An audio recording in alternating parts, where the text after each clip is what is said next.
Hello.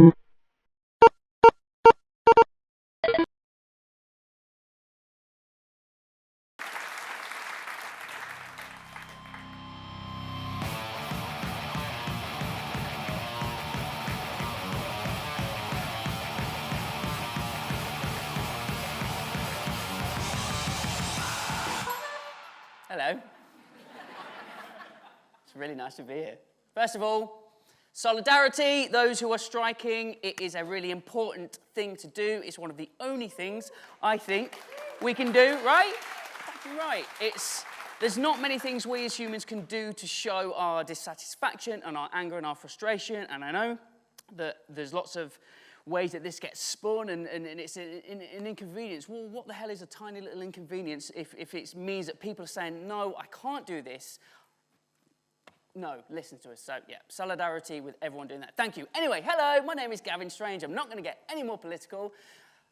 I go by the name of Jam Factory on the internet. This is lovely. I love this, by the way. This is just walk about. This is lush. I really like it. This is just the most amazing, bonkers place. Yes, so I live and work in beautiful Bristol in the mild west. I've been there for about 16, 17 years now. It's a really wonderful, weird, strange, interesting, unique place full of lovely weirdos and interesting folk, and there's great music, there's great art, there's great graffiti, there's animation, there's just creativity aplenty. But also, what is really, really amazing is there's all sorts of people from all sorts of walks of life who, because of the sort of geographic makeup of Bristol, everything's kind of, you're all forced together because you've just got the beautiful Cheddar Gorge and the hills around you. So everyone is just in this lovely collective sort of hive mind of people that you wouldn't necessarily put those people together normally, but it just works. It's just very Bristol. So if you've never been to Bristol, please go. I think it's amazing.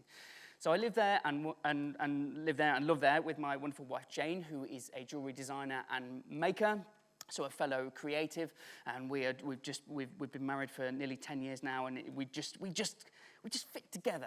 It's just perfect. I was saying to someone earlier, I've never been more content. You know, when you find that partner who understands you creatively and kind of what you want to do and what you aspire to do. You know, if you find those people in your life, hold on to them very tightly.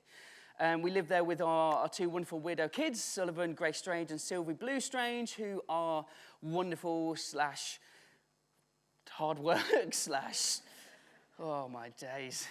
But they're wonderful and they're beautiful. When you look at still photos, you go, oh. And then when you're up at 2 o'clock in the morning, you go, ha. And shout out to my wife tonight, who, for the first time, because of COVID, I've not been away. I've not left Bristol to give a talk. She's solo parenting with bedtime as well, that we haven't done before. And Sylvie is 18 months and Sully is 5. So the age gap is a little bit tricky, so solidarity to her as well. I'm going to FaceTime them later and hopefully they get on okay. Children are, as I discovered, just the best excuse to make everything and anything, because why not? They are your little tiny creative muses. Why would an 18-month-old not need her own black metal-inspired logo? I made this just for the talk as well, because I realised I had loads of graphics for Sully, but those who've got more than one kid, I since discovered that your first child, you're like, I'm just going to shower with you with love and affection and time and creativity. And then you have more than one, and you go, oh my God, where did the hours go? So poor Sylvie doesn't have as many things, so I thought, I know what this presentation needs, a black metal logo for the little tiny little sweethearts. There you go.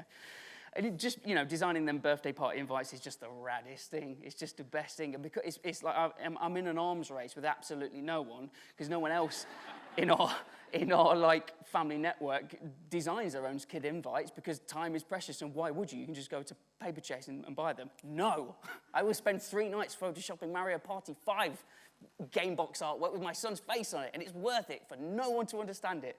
But you've all seen it and you get it, so it's worth it. And we live in our lovely house with our wonderful rescue greyhound, Peggy, who is just, she's just rad. She's the best companion to have, especially for kids. We got her when Sully was 3 months. And she's just this big, she's just like this all the time, just super mellow and super chilled. So she is a lovely little sausage. Anyway, so what I do is, gulp really loudly, is I'm a director and a designer for Aardman. Aardman is a creative studio based in beautiful Bristol, and it's been there for nearly 50 years now, and there's many, many reasons why I love this place. So it's a creative studio that, if you know Aardman, then you might know its creative output, which is Wallace and Gromit, and Shaun the Sheep, and the Pirates, and Chicken Run, and many other wonderful characters and stories and worlds. But there's all sorts of other stuff that place makes. I'll touch on it in a little bit. But it's this sort of creative cathedral, this hive of people just doing lots of really interesting stuff. And I feel really passionately about being there, not only because I really respect its beginnings, and it was started by two friends who met at school, Peter Lord and Dave Sproxton. They got sat next to each other in class, and they just became mates because they were interested in drawing and art. They were teenagers, and they discovered Dave had access to a Bolex camera, 16mm film camera, that his dad had borrowed from work because he worked at the BBC. But then they discovered there was this button on the side of this camera that would advance the film gate one frame at a time. So if you drew something, press that button and advance the next one, then you drew a slightly different drawing, and then you continued this. And then when you got it developed at the lab and played it back, it came to life. It was magic. It was animation. And they were absolutely beholden with this. And so they just started making and doing their own thing just purely because they wanted to, and they were engaged by it and excited and intrigued and confused by it all. And they ended up doing a tiny bit of work for the BBC, for the children's arm of BBC, for a program called Vision On in the 70s. And they got paid a little bit of cash, a tiny bit of cash, for a small animation that sort of featured within one of these segments. And they got given a check, and they're 16, and they go, what is this? What do I do with it? So their dad says, well, you've got to pay it into somewhere. You've got to pay it into a bank. So you need to create a bank account for your business. Oh, okay. So they just went, okay, we will. They looked around, and they looked at one of their characters that they had drawn, a 2D character, a failed Bristolian superhero called Aardman. And they went, shall we call it Aardman? And 50 years later, many Oscars and Academy Awards and BAFTAs and hundreds of people, they're still the same two wonderful humans who love creativity and design and animation and art and movement and stories that are there now. They're just bolstered by nearly 500 people now who all share and celebrate that same excitement and love and aim. And it's just a really exciting place to be. And I feel very strongly because I joined as a senior designer for the interactive arm.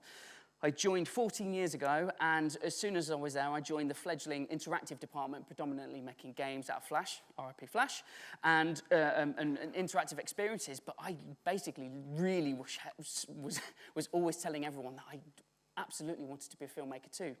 And I believe that I could be both. I wanted to be both. I love graphic design and art, typography, composition, color, all the good stuff of design. But also I love moving image and composition and story and character and timing and all that good stuff.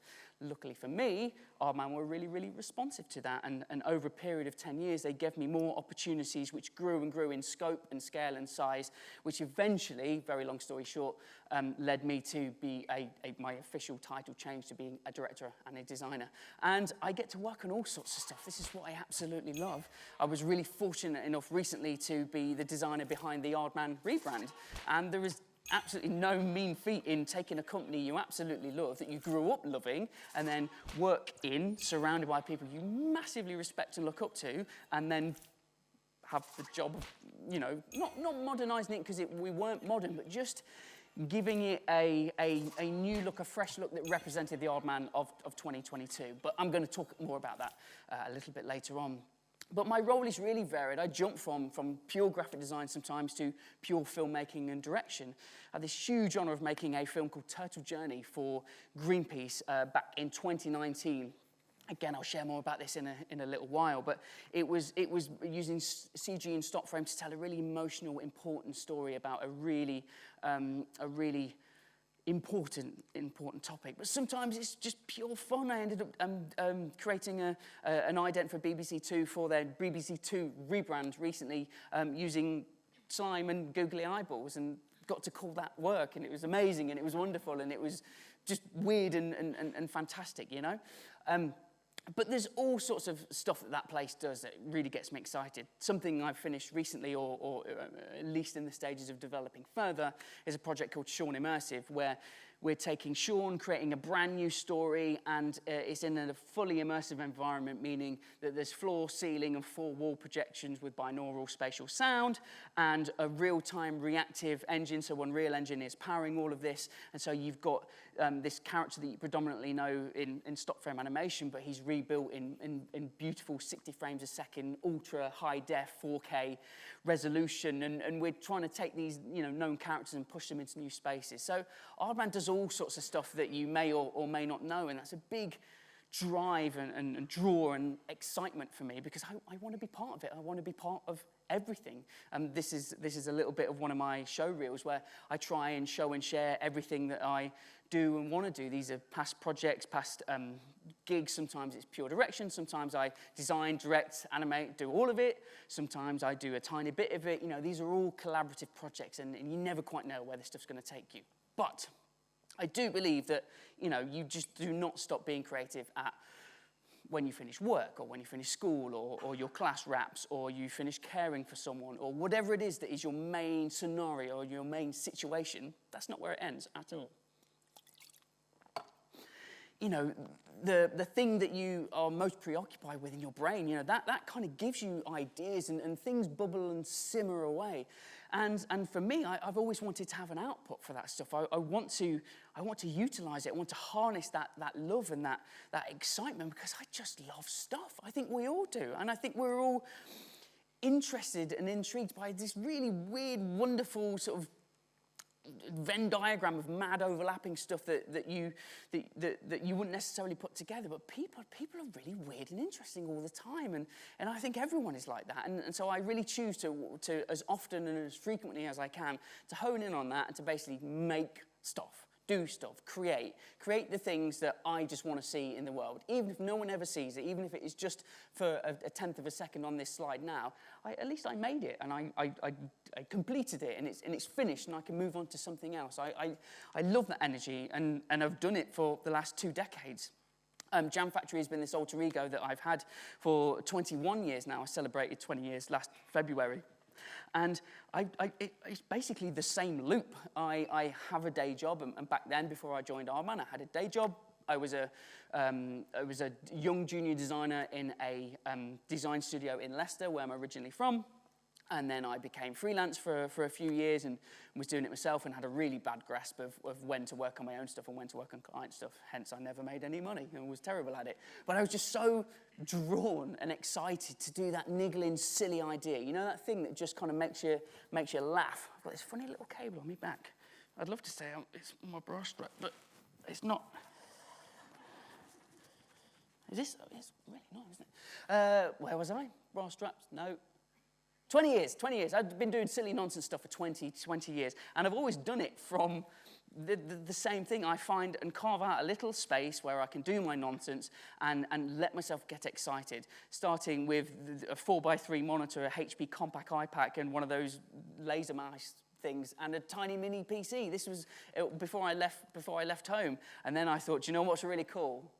Blue flames. That'll get me noticed.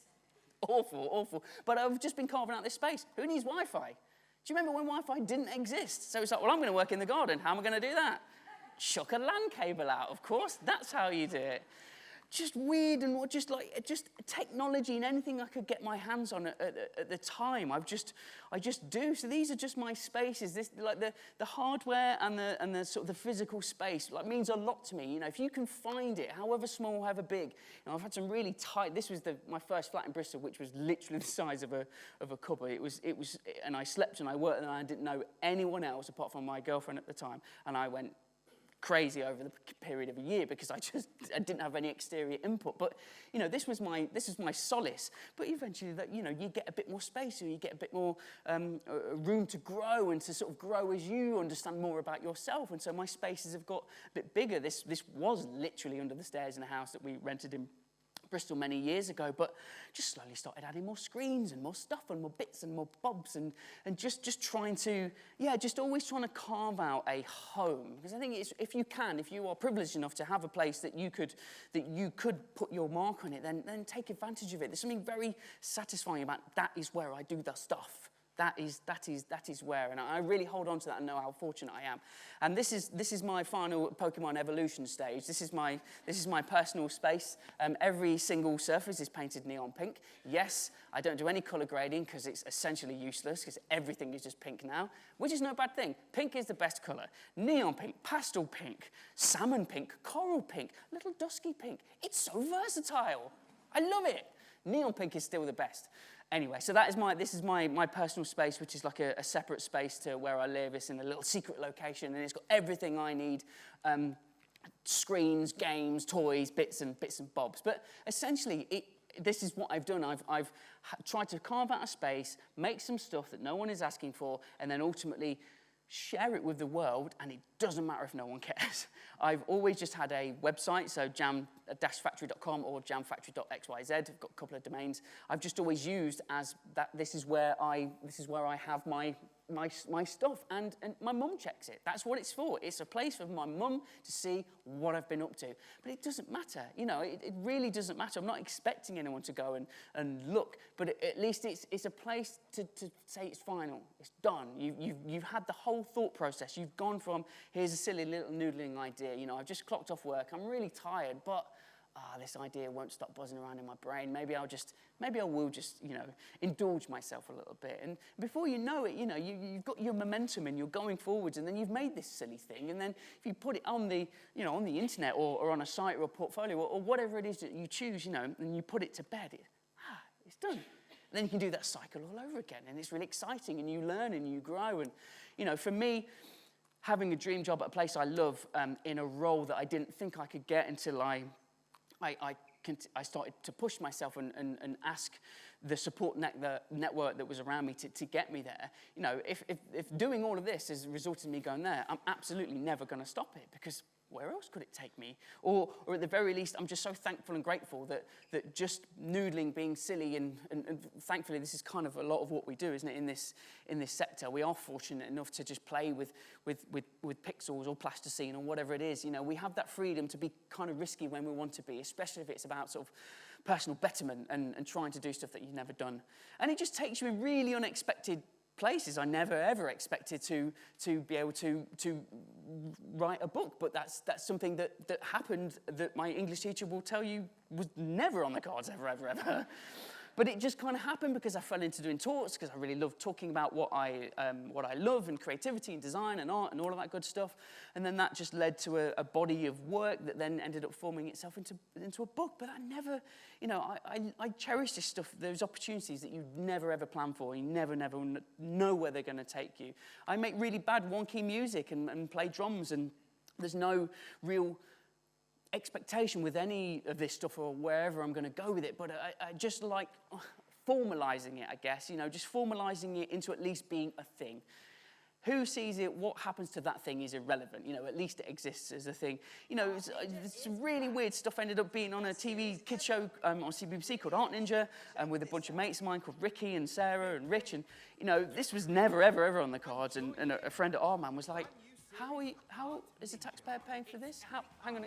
How are you on CBBC? You know, you never know. You don't know what opportunities are going to be around until you kind of say yes. And, you know, opportunities are really about sticking your neck out. And if you think, oh, maybe I'm not ready for it, I'm not skilled, you are. Because if you truly, really weren't ready for an opportunity, it wouldn't come knocking. It wouldn't even be on the peripherals of your vision. It wouldn't even be anywhere near you unless you really weren't ready. You know, if you were just truly not there, then it wouldn't pass you by, or you'd not be open to it. But the fact that there's something tantalizing on the edges, and you think, oh no, maybe not, maybe I'm not good enough. No, you are. You absolutely are. So grab it. So. Right, this talk is called Less Thinkering, More Tinkering, and it is about stop thinking about doing the thing and just do the thing. But it's the super turbo version, because I have a lot to say and not much time to do it. There's many different clocks here saying a variety of different things. That says 29, this says 19, that says 15, so who knows? Hopefully you've all had food and drink, so strap in. Big caveat, Claxton first though. It's really easy to scroll on Instagram and see this really lovely, catchy sentiment and phrase that sums up your creative quandary in a couple of lines. It's a really pithy soundbite. It's the sort of thing you'd see scrawled on someone's bathroom wall or in their kitchen. Hey guys, just dare to dream. And it's so easy to see. So, you know when you're on Rightmove and you're like, oh no, they've got a sign on the wall.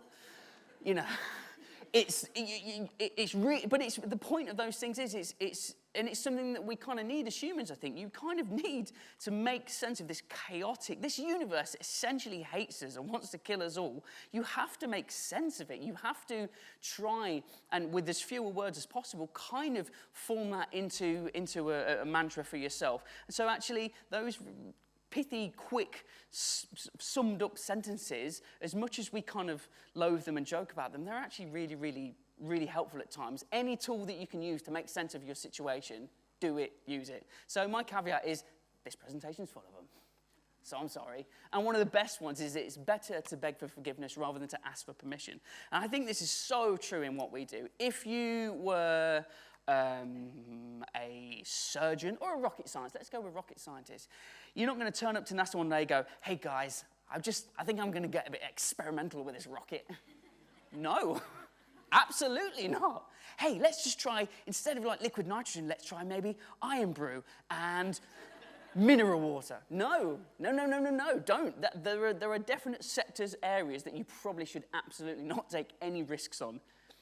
Going under the knife in surgery and then your anaesthetist is like, hey, I'm going to try something wacky. No, stop. But with what we do, I think, especially in the creative sector, and obviously I don't know what everyone does, but if you're here, you know, we're all sort of orbiting around the same things. And yes, this is not the other huge caveat klaxon here is that everyone's situation is different, and you can't oversimplify. Life is complicated, humans are complicated, situations are complicated. But generally, what we are doing, there is an element of risk. And it's not to belittle how difficult change can be within a structure as well. If you work for yourself, you can change your working hours really quite easily. But if you're within a structure of a company of 1,000 people, perhaps, you can't just start changing every single thing. So it's about a bit of give and take, I think. And I talk about this a lot. If I try and describe my talks, I try and be a realistic idealist or an idealistic realist, depending on the situation. Sometimes you've just got to forge ahead and just be really dreamy and just kind of throw ideas out there. Other times, it's simply not the right choice. It's not going to help you. It's not going to make you go anywhere. It's kind of going to be useless. You're going to be this floaty voice that there's no substance behind. So I'm just always trying to assess the situation and decide, shall I just be really dreamy and have this big idealistic view or set of ideas, or is the situation right now, it's a complicated one, so you just got to knuckle down and come to a solution. It's always about that, and I think that's what's complicated in our industry of trying to do the right thing and trying to move things forward. A big one is don't wait to be asked. I do it to spite the imaginary person that I am also having an arms race with, myself, in that I am going to do it to spite everyone that's never given me the opportunity. They don't know who they are, but I do. You know, whether it's the medium, whether it's the application, whatever it is, don't wait to be asked. There's like, 7-8 billion people on the planet, and a lot of them do what you do. So there's a lot of people fighting for the same opportunities. If you just sit and wait there for this ideal thing to pop in your lap, it might do, and if it does, that's amazing, that's so rad. Absolutely grab it, run with it, and be proud that it's come your way. I'm pretty confident in saying that that's not normal for most people, right? You know, you can't sit there and wait for the opportunity or wait for the perfect thing. Don't wait for that person to come over, offer you exactly what you want. You've just got to do it. You've got to make it. You've got to try it. You've got to do it.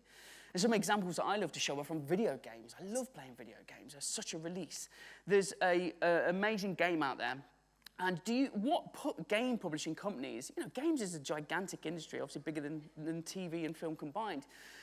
Who in those gigantic monopolies is going, do you know what the audience needs? Yeah? A goose simulator. Are you sure? Yeah, I'm pretty sure. Okay, bit weird. Should we give it like a snappy name? You know, something that really is the zeitgeist and we can really latch onto? No. It should be called Untitled Goose Game. Okay, 2 for 2, quite weird. Is the gameplay something really, really revolutionary? No, you annoy people in a little English village using only honks. Okay. But this exists. Untitled Goose Game is such a great example of just unique weirdness and a vision and a dedication and a 5 to 5 on a Friday. I've got an idea for a game.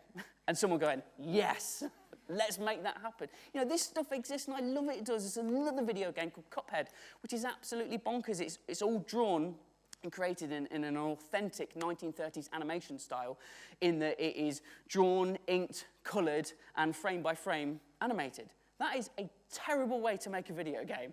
Absolutely awful, and they did it, and it's wonderful, and it's joyous, and it's beautiful, and it's unique, and they believed in it. The two brothers who created the game had never made a game before, and they remortgaged their house. I mean, there's a lot, for me, I watched the documentary, it's a great one. If you can just search the making of Cuphead, it's brilliant. I think Red Bull made it. You're like, I mean, there's risk and there's risk. We've never done this before, we don't have any money, and we're gonna try a really laborious, difficult technique. But they did it, and it's wonderful, and it's a real game changer, and it won every award under the sun, and it exists. You know, I'm just so stoked for them that this thing exists. Also on the game tip, there's this brilliant thing called Sayonara Wild Hearts, which is a concept album, video game, neon-soaked, bullet hell, beautiful queer love story RPG that plays out on a track-by-track basis, and every track is unique, is different as part of this album, and it all builds together to create a story and a game. And it's wonderful, and it's weird, and it feels like someone just reached into my brain and gone, like Pink, do you? I have the game for you. And it's awesome, it's wonderful, and again, it exists because the creators believed in it. You know, it's not on anyone's list of diagrams or spreadsheets of here's where it fits, it just exists. Similarly, on animation, I'm a big animation fan. I love the creativity and the diversity and the weird and wonderful ways that you can use animation to tell stories. There's this great thing called Battle Kitty, and it's absolutely bonkers. It's a Netflix show, but it's an interactive show.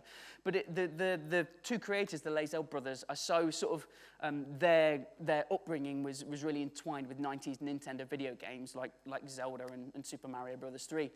And so you choose your adventure, you choose your episode in these lovely sort of like vignettes that are an alternative style. And it's so weird. It's the sort of thing that you put your kids in front of it because it is for children, and you go, oh, I don't know if this is for kids.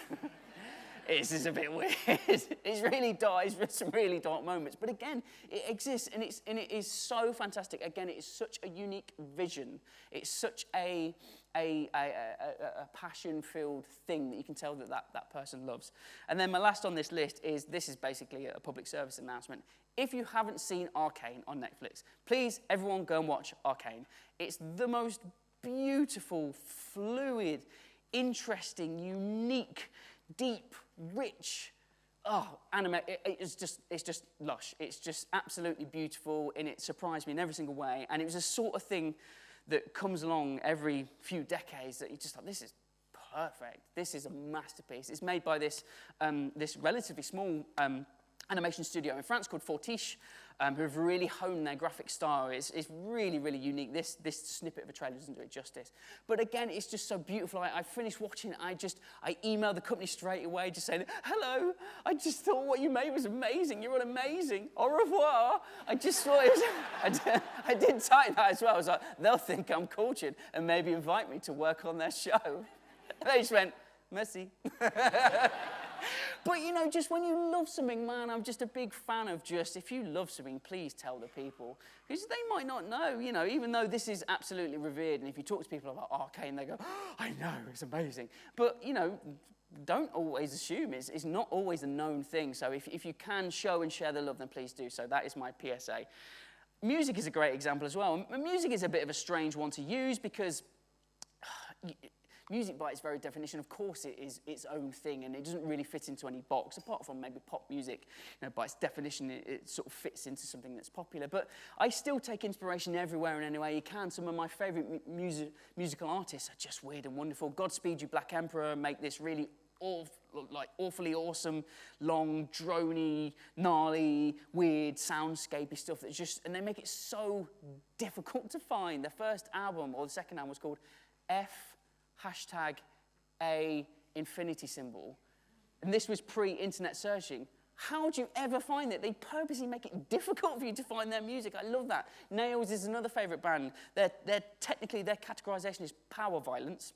And it sounds like if you kind of turned a washing machine on and you kicked it down the stairs, that's what it sounds like. And no album is longer than 17 minutes. And I love it. It's so hostile. But again, it exists. It exists because there's people behind this stuff and it's not all about making stuff that's gnarly. It's just that it shouldn't fit anywhere, but it does because people love it and they believe in it. You know, that's, again, just trying to find that excitement, trying to find that interest. And something that I'm trying to do constantly is to find my voice. And what I mean by that is, when I was first starting out into the industry, I desperately wanted my own style. I wanted an aesthetic style. I wanted to be known for a certain look. And I have never been, because I just don't have it. I just don't have a unique style. I'm a bit of a magpie. I take from too much. And that used to bum me out. I used to feel like, oh man, you know, there's certain artists and creatives that I look up to that are just known for that thing. And I adore them and love them, and I'm a bit jealous.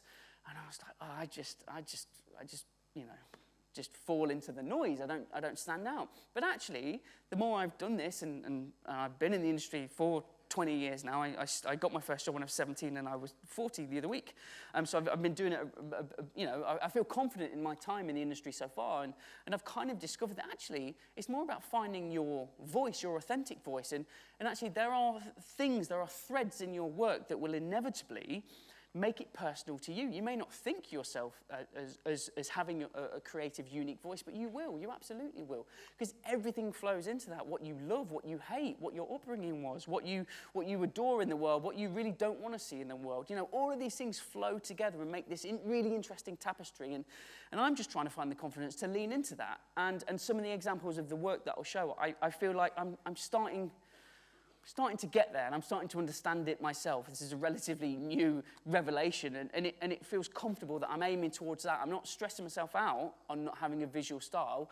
I'm trying to focus on honing in what my voice is and using it where appropriate. Again, like this idealism versus realism thing. Sometimes it's totally appropriate to make something totally unique and personal. Sometimes, like we all do, you might be in a team of hundreds of people, and it's not about personal expression, it's about what is solving the problem for the client, or what is that solution going to be for accessibility. That not every story, not every piece of work that we will ever do will have this big, grand, wonderful, beautiful narrative, but for me, that's where passion projects and stuff outside of work becomes so important, because if I'm not creatively satisfied during the day, then it's up to me to seek satisfaction.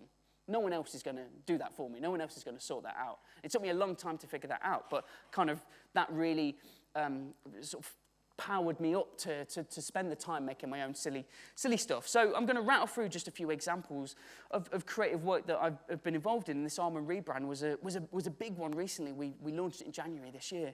And Armand's graphic identity has been in a different place over the years, and it's kind of been forged in different ways. And for a long time, it was this, which was almost like a lino cut style. We don't do lino cutting. I don't really know where it came from. Not many people do. It's Armand's so quite relaxed and just kind of just lets things happen. No one really fully could remember the origin. So I ended up coming at it with this look, and there's a much broader thing behind it. And you know, it's still red. It still has the Aardman star on it, but it's really trying to capture what was important for the company, because the company now is employee owned. So Dave and Pete, who started it, sold their shares to us, the employees. So we all are partners in the business.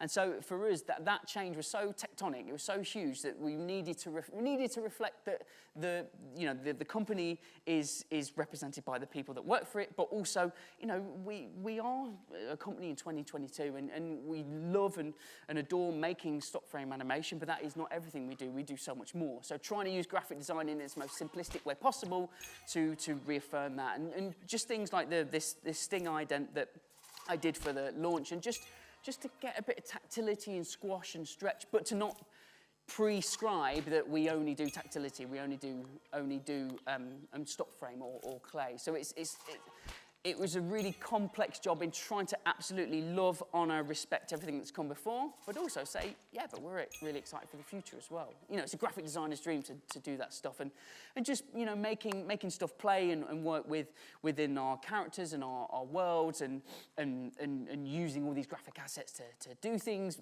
looking at the colours and just giving everything a little love and a bit of polish. And it's not drastic by any stage, but you know what it's like. There's no simplistic stuff, you know, takes the longest time because you spend so long noodling over it and agonising over it. And making a palette that worked for us in a primary, a secondary and a tertiary, and looking at typography as well, and trying to get some roundness and softness and boldness as well, and being confident. You know, Aardman play on the world stage, and you know, you're up there against Disney and Sony and Illumination and, you know, these huge giants who have many more people than us and presumably deeper pockets. You know, we're still an independent company. That's a big thing about the employee ownership. It means that we can't ever be bought. You know, it's independent, it's funded by no one, it's just us. And so, you know, we want to play on that world stage, but still be totally honest of, we are a group of people in a couple of locations in Bristol, and we love making stuff, you know. So it's really nice trying to do that, and it's just trying small things, like we would use the wonk, so whenever there's a straight edge, just put it on the wonk. It comes from the term wonky, not wanky. That was something that when we were doing the 2014 rebrand, I felt it really important to, yeah, we don't want to be wanky. We're moving more towards cleaner graphic design because it's about the work, it's about the pieces of work, it's about the moving images, about the games. It's not about the graphic design. You should be focusing on that. You should be focusing on the stuff we make. But at the same time, don't want it to be too cold and corporate, so make it wonky, not wanky. And things like tactility, I was really against actually doing the thumbprints in the early days, because I thought, no, it's going to make people think that all we do is clay, and it's such a defining part, but it's really particular to just clay animation, and that comes a lot from Morph and Wallace and Gromit, that you can see the animators' thumbprints as they are physically moving the clay. But we went around the houses, then went, no, actually, I feel like we need to reclaim this, because actually this represents employee ownership, and it represents every person in the company, touches the project in some way, whether it's just it's a process at the end, whether it's being all the way through, and actually sort of being proud of it. And actually those thumbprints don't just represent a technique or a style, they represent something much, much bigger. So it was really nice going through that creative process. And the characters as well, making sure we've always got our different variety of characters on there with all the different things we make, and it takes us into all sorts of different places. And, you know, the applications of physical print, everyone loves a good old business card, and now sort of expanding into using it and creating sub-brands and actually using the sort of setup and the system that we've got into important things like, yeah, sub-brands and logos and variations of things like this. The clay version is only something that is seen in sort of like consumer-facing things or workshops and things like that, and sometimes little focuses, and we've got an education arm called Aardman Academy as well, so if you're interested in learning about stop frame animation, then check out the Academy. And then lastly, it was all featured in wrapped up in a beautiful site made by the wonderful True in Bristol, which is a great digital agency who were such a great partner to work with, who did all these brilliant user research and particularly important UX to work out, you know, the people that come to the Aardman site are very varied. So you need to direct them into the right places. So yeah, really beautiful. 1, 2, 3, 4. 1, 2, 4, 4. 1, 2, 3, 4. 1, 2, 3. Boy.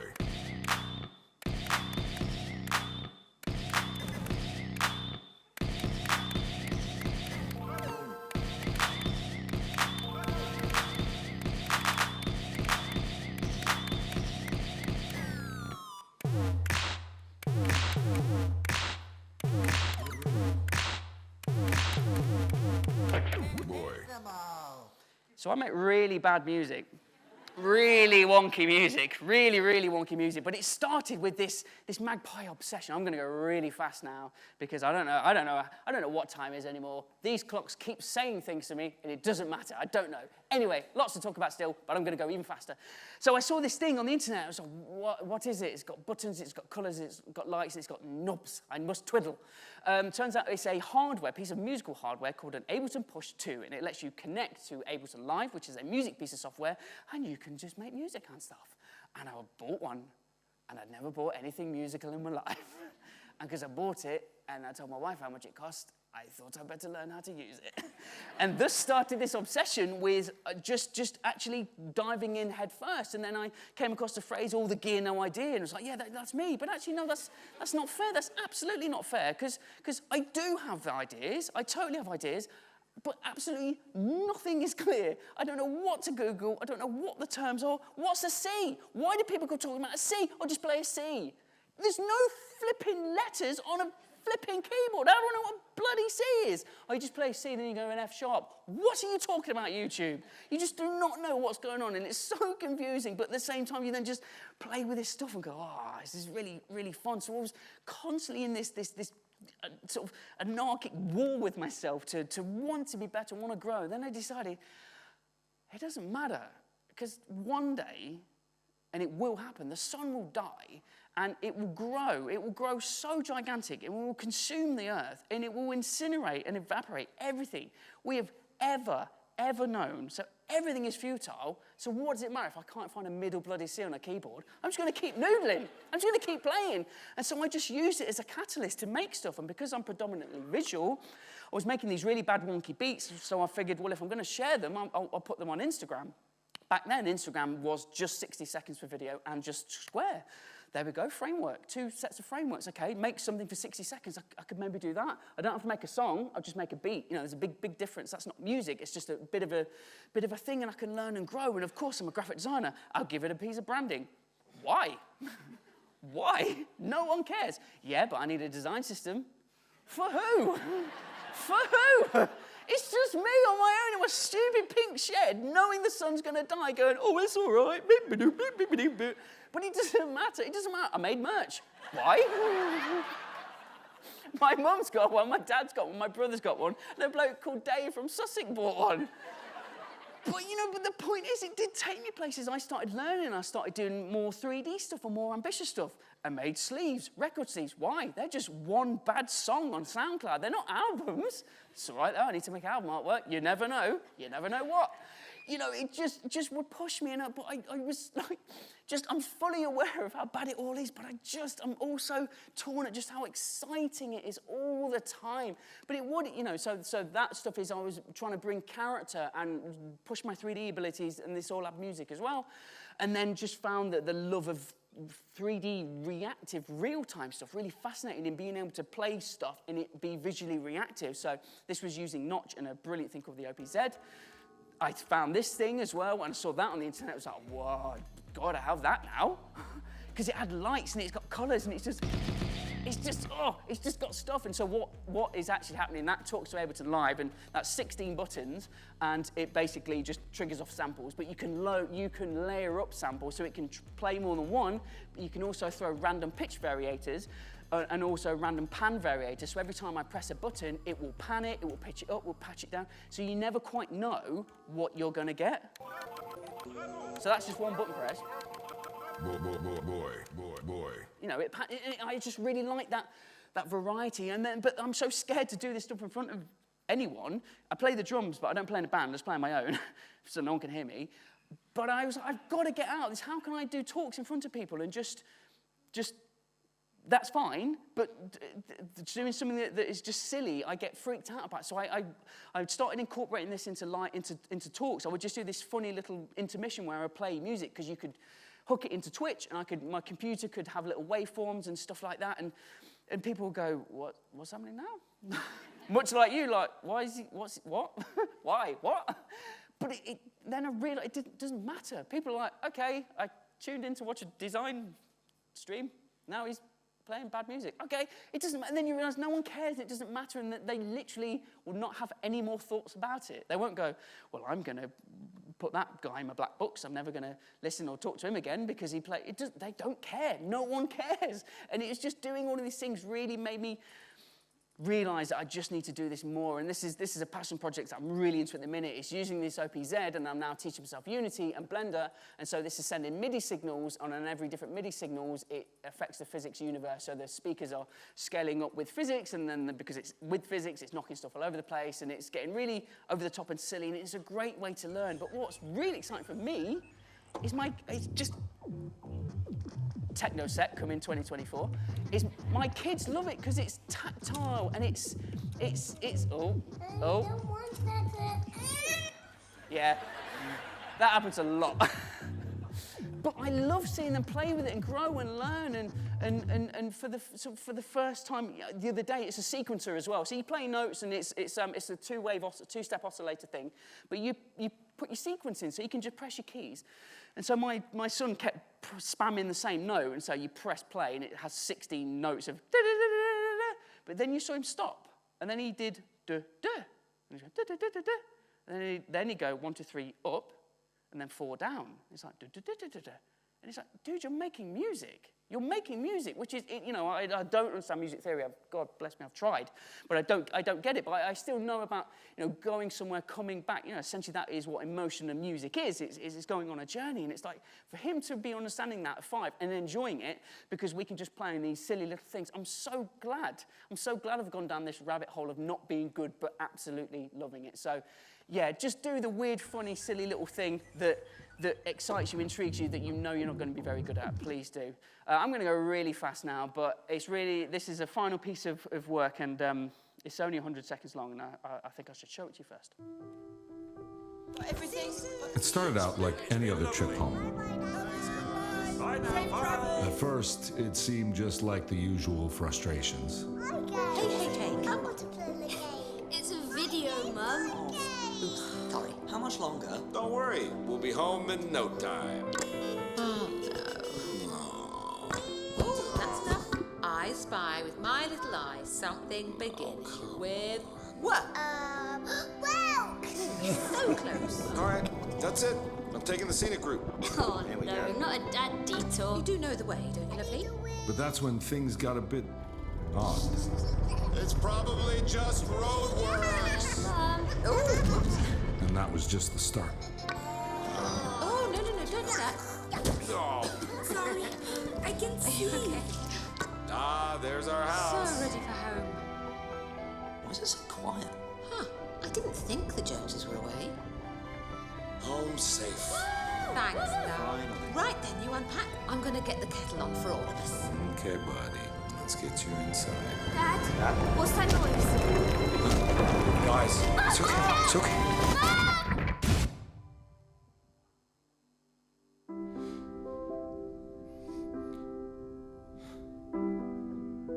What's my face?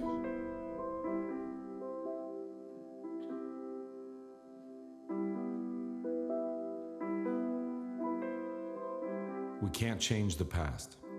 But we can demand a better future. Protect the oceans. Keep it light, Gav.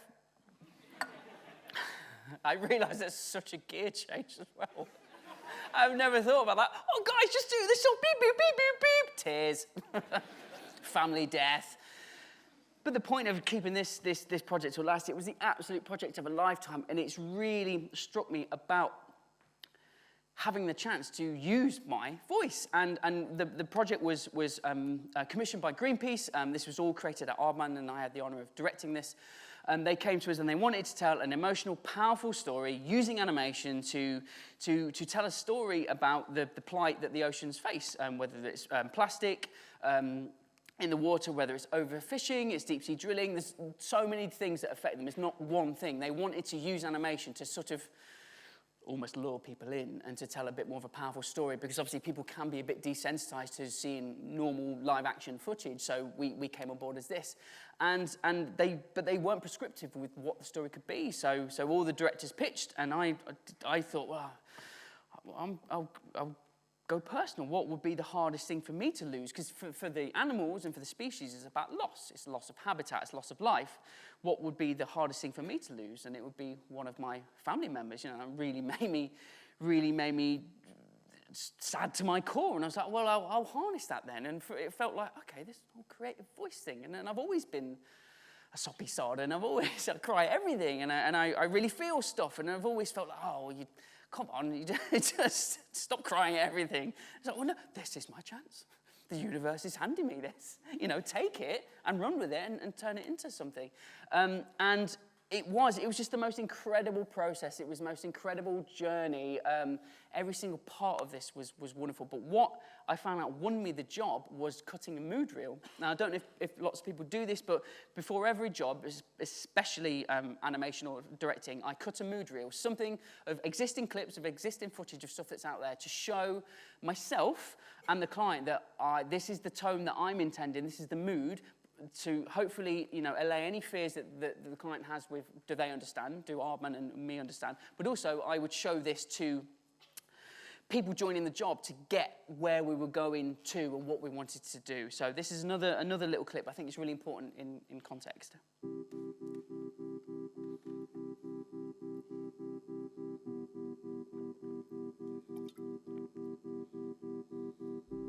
So I used to tell him things, little silly, little made-up things, just to make him feel better. Well, again, I wouldn't be able to tell you because I don't know. Yeah, but wouldn't you have a go at saying, I think they might look like this, or... Well, they could be 2 foot tall. Well, I think just the opposite. To be honest, I don't think at this particular time... It was too late, because that brave little tortoise had crossed the line. It won. Wicked. Boys, come and see this. Great. Yeah, we did swimming, yeah.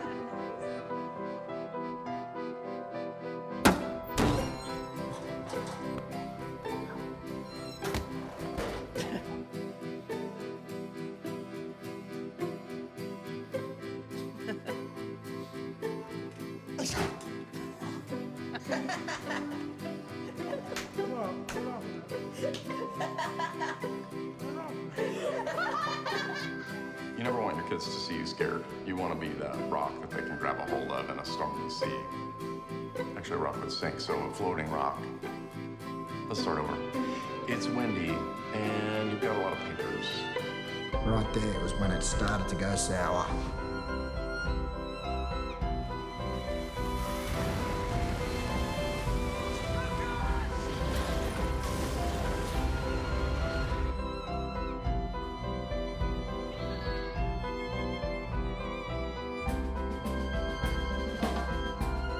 It was just devastating.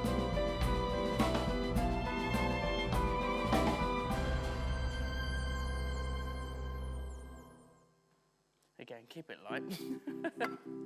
But the point is that I still think, looking at that mood reel, I feel what we made was really close in tone. The start stuff that's why there was like Gogglebox and youth being framed and families talking over each other and naturalistic dialogue.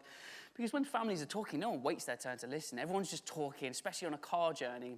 It's just all sort of chaotic, and no one laughs quite like how you do with your family. There's no formality. You just are your true self. But then in the latter half of that video, there's when tragedy strikes, and particularly there's some shots there, and in a documentary when someone's asked about something so hard and they're full of grief, they don't actually say anything, and their eyes gloss over, and they swallow the lump in the throat, and they look away, and they can't get out the words. So that's why in our film, when the dad turtle is being interviewed about what happened, he doesn't say anything. He doesn't say anything. And I remember thinking, if we could get that kind of shot in clay, in stop frame animation, then that'll be it. And God bless our incredible animators. The animator Inez did that shot of the dad turtle with a tear. Oh, it gets me every time. And that's exactly what we were trying to do when we were using this medium and these people and this talent to try and tell this emotional, powerful story, and everything's just so exciting. Stop frame is a really exciting medium to be working in. You've got real physical puppets and turtles and props, and you've got these wonderful humans doing stuff. We ended up really trying to get human performance and everything, so these are called LAVs, live action videos, where you don't often have to do it, but it's really useful for a director to try and convey the emotion that you're going for that's helpful for the animators. The animators don't copy it, but it's just it's a tone reference. Again, like the mood video reference. And I had a blast trying to play the role of 5-6 people. And just a side note, our cast was incredible. We had David Harbour from Stranger Things as the dad. We had Olivia Colman as the mum. She is as nice as you hope she'll be. She's amazing. She's the most incredible person. I was desperately trying to be just a cool director. And hello, Olivia, nice to meet you. And I was like, oh. Just so nice. She's just lovely. She gave me a big hug, and she's amazing. She's awesome. We had Helen Mirren. We had Jim Carter. We had Bella Ramsey. We just had a stellar cast of people.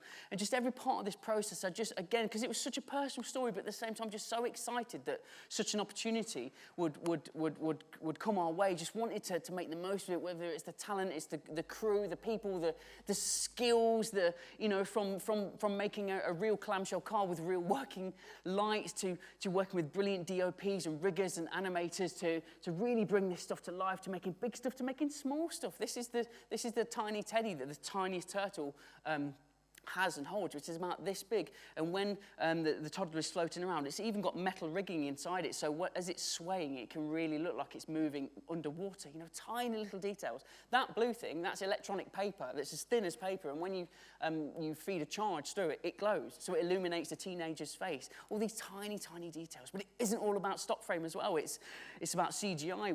We expanded our world and we created our environments all in CGI, and so we had these lovely concept designs, and then we had these awesome sort of organic renders, and even sort of meshing the worlds together so you never know. So this is all CG, because if we were going to make those whales to the scale that we were using, and in one scene there's about 15 whales, we'd still be making it now, and it would be bigger than the Aardman studio, so we did it in CG. But it all just blends together so nicely. But for me, some of the nicest things were the smallest, most practical things. So, you know, underwater that you have, when you look in a swimming pool, you have caustics, that lovely dappled light. We wanted that on our puppet, so how do you do that on a stop frame set? What magic do you use? We don't want to do it in CG, we do it for real. So our genius DOP, Simon here, got 2 panes of shower glass with a little rippled effect, stuck a light behind it, and put both of those panes of glass on 2 motors that were connected to the camera and the rigging system. So every time a frame was taken on the camera, it would move the panes of glass a tiny amount, just a tiny amount, and would do this. So when you played it back at 25 frames a second, it does this, and it gives a beautiful caustic effect. But then you need dappled shadows to make that fit. You can't just have caustic light, you need your shadows to match as well. So he went into the Armor bike shed, pinched a wheel off the back of a bike, stuck some gaffer tape on it, stuck it to the same motor. Bosh. Just the ingenuity of there's some really high-tech examples, and there's also, let's pop to B&Q, get some shower glass, and I'll just go to the bike shed and nick a wheel. You know, and it's that tactility, that ingenuity, and those people working together just meant it was a dream project. It ended up picking up some lovely awards, which was just mind-blowing for all of us, and we even dared brave the bottom half of the internet and read some comments, which obviously everyone knows. You don't read the bottom half of the internet, there be dragons. But we had some lovely feedback from this and people connected with it. But what was amazing was actually having a science connection here. And as a sea turtle biologist and the person who removed that straw from a sea turtle's nose, I can't stress how valuable this video is. It was just the most amazing, fun, wonderful privilege, honor thing to be involved in. So if you want to see it again, please Google Turtle Journey, and then the making of, there's a little making of featurette on that as well. And God bless Greenpeace for giving us this wonderful opportunity. Right, I'm going to rattle through this because we've just got a few left. Don't make it perfect, make it now. Stop worrying about everything and anything. It's never going to be perfect. Nothing is perfect. If you just wait for that opportunity, if you wait for every scenario, situation to be just right, it will pass you by. This is the single most important piece of advice that was ever given to me by one of my bosses, and I think about it every single day, and I think you should too. Take the path of least resistance. There is absolutely no shame on picking easy mode. For God's sake, life is so hard. Like I say, the universe hates us and wants to destroy us. Why would you make things more challenging? Especially if you're talking about science projects or passion projects or anything. Don't make it harder for yourself. Life's already really hard. So there's absolutely no shame on just, if it is a side project or if it's anything, that just do the easy win. Pick the low-hanging fruit, just whatever it takes to get you having momentum and going forwards. Don't bite off more than you can chew. Don't make it this huge thing, this honor that you must overcome. No, make it easy, for the love of God. Don't wait until you have all the tools. It's so easy to think, oh, I need that piece of kit, I need that piece of hardware, I need that location, I need this, that, and the other. Don't wait. There's an incredible pianist called Andrew Garrido who became a world-class pianist and he didn't have a piano. That's amazing and crazy. He knew how a piano should sound, and he could play on them when he could sort of rent them or have lessons, but he couldn't afford one and didn't have one in his house growing up. So he memorized where the notes were on pieces of paper, and he learnt and taught himself to play. And I think if that dude can be world class on the instrument that he didn't have, we'll be all right. If we're like, oh, I've only got Photoshop 2020, how am I ever going to proceed? This dude flipping did this and didn't have a bloody piano. Take the duality, creativity, it's great, and it's hard, and it is amazing, and it's really hard. All the time, you've kind of just got to like hold on to those emotions, and you're riding high, and you feel really good, and you've done something, and you're moving forwards, and then the next day, you crashed and burned, and everything has gone wrong. And it's like such an emotional journey, whatever it is. Like keeping up the energy levels is a real task. It's a job in itself. And I don't think that's often acknowledged, actually, that sort of mental endurance of keeping things going and keeping things moving forward. So just kind of remember that duality. And some days will be great, and some days will be absolutely terrible. But, you know, it's all about taking that small step. It's taking that next step. You know, just get through the day. Tomorrow is a new day, and acknowledge that the duality can also be a fun thing as well. You know, remember the highs and remember that it is possible to feel that way again.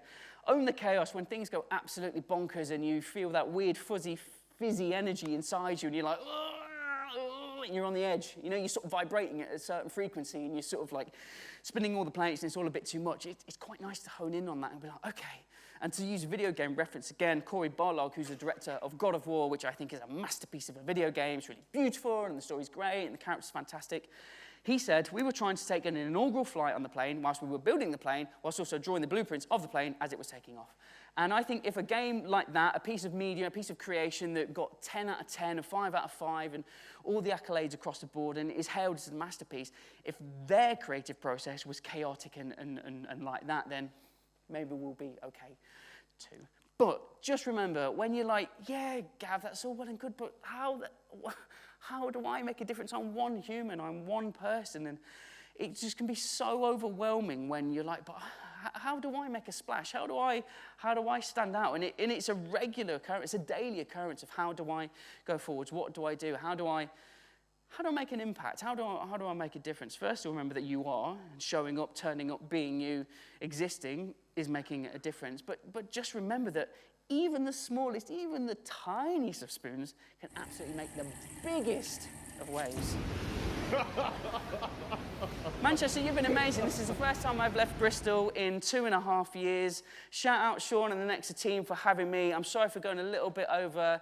You're all amazing. Peace. Sim, Simma, who got the keys to my